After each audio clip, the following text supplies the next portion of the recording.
Hello guys, তোমরা কেমন আছো? আশা করি তোমরা ভালো আছো। আমিও খুব ভালো আছি। আমি আবার একটা মিনি ব্লগ নিয়ে চলে আসলাম। আজকের ব্লগটা রাধে কৃষ্ণ দিয়ে ব্লগটা আমি শুরু করলাম। যেহেতু কালকে রাধাষ্টমী গেছিলো, তো আমি গোপুদের বসিয়ে রাধে কৃষ্ণকে বসিয়ে আমি যথারীতি পুজো করেছি।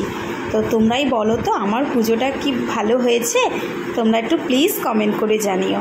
আর বন্ধুরা, তোমরা আমাকে ফলো করে আমার পাশে থেকো। তোমাদের পাশে থাকাটা আমার সবচেয়ে বড় আশীর্বাদ। আমাদের পুজো রাধে অষ্টমী পুজো কালকে হয়েছিল। আমি কালকে তো ব্লগটা দিইনি, আমি আজকে দিচ্ছি ব্লগটা। তো তোমরা একটু ব্লগটা পুরোটা দেখার চেষ্টা করো বন্ধুরা। তোমাদের ভালোবাসাই আমার সবচেয়ে বড় পাওয়া।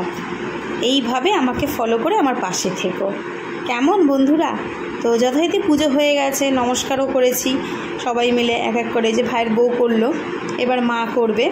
তারপর নমস্কার করে, যার এটা রিচুয়ালস আছে যে ঠাকুর পুজো হয়ে গেলে গেট বন্ধ করে রাখতে হয়। তো আমরা নমস্কার করে হওয়ার পর আমরা গেট বন্ধ করে দিয়েছি।